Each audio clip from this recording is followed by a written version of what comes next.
మంతిని MLA Duddilla Sridhar గారు అధికారంలో లేనప్పుడు పోలీసు వాళ్ళని అనేక మాటలని పోలీసు వాళ్ళని హింసించి వాళ్ళను మరి ఏ విధంగా దుష్ప్రచారం చేయాలో అంతకన్నా ఎక్కువగా దుష్ప్రచారం చేసి వాళ్ళని వాళ్ళ అధికారంలోకి వచ్చిన తర్వాత ఏ విధంగా వాడుకుంటూ ఉన్నారో మేము ఈ 420 హామీల సృష్టికర్త దుద్దిల్ల శ్రీధర్ గారు 420 హామీలను ఎందుకు నెరవేర్చలేరని మేము మహనీయులకి మహాత్మా పూలే గారికి బాబాసాహెబ్ అంబేద్కర్ గారికి విజ్ఞాపన పత్రాలు ఇవ్వడానికి వెళ్తే మా మీద దొంగ కేసులు బనాయించి మేము ప్రజలకి మరి ఏది విఘాతం కలిగించే విధంగా రోడ్డుకు అడ్డమున్నామని దేశానికి మత కలహాలు సృష్టించే విధంగా మాట్లాడినామని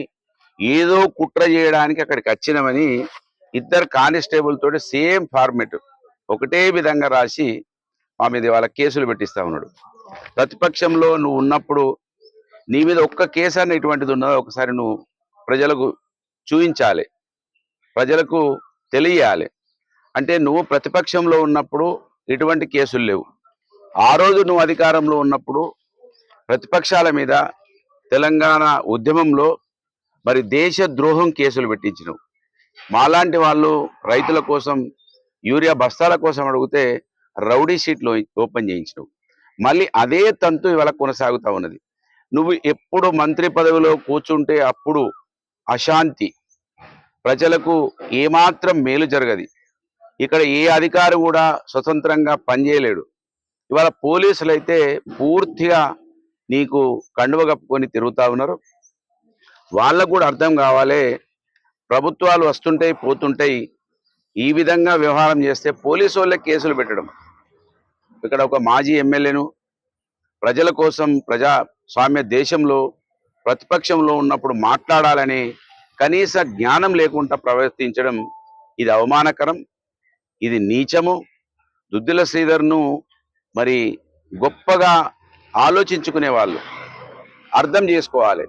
ఎందుకు దుద్దిల్ల శ్రీధర్ గురించే మాట్లాడుతున్నామంటే దుద్దిల్ల శ్రీధరు లోపటికేమో చీకటి, బయటికేమో చాలా గొప్పగా కనబడతా ఉంటాడు.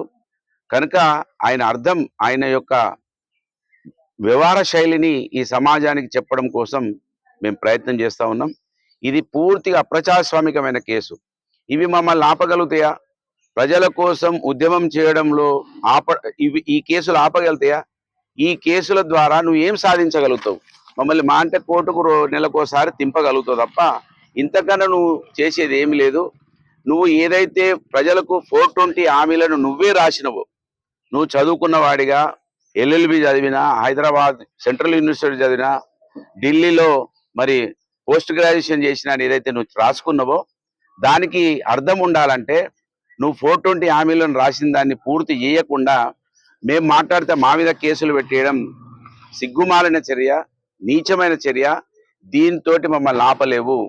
ప్రజలకు నువ్వు 6 గ్యారంటీలు 420 హామీలు నెరవేర్చేదాకా పోరాటం ఆగదని, ఇటువంటి కేసులు ఇంకొకసారి పెట్టకుండా జ్ఞానంతో వ్యవహరించాలని, పోలీసులు కూడా ఈ చిలిపి కేసులతోటి వచ్చేది ఏం లేదు.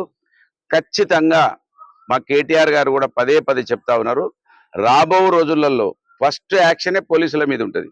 ఏ నియోజకవర్గాలలో అయితే ఇవాళ ఎస్హెచ్ఓలుగా ఉంటున్నారో, ఏఎస్పీలుగా ఉంటున్నారో వాళ్ళ మీదనే చర్యలు ఉంటాయనే విషయాన్ని తస్మాత్ జాగ్రత్త అని మళ్ళొకసారి హెచ్చరిస్తూ, దుద్దిల్ల శ్రీధర్ నీచమైన చరిత్ర గురించి అందరూ కూడా అర్థం చేసుకోవాలని తెలియజేస్తున్నారు. జై తెలంగాణ.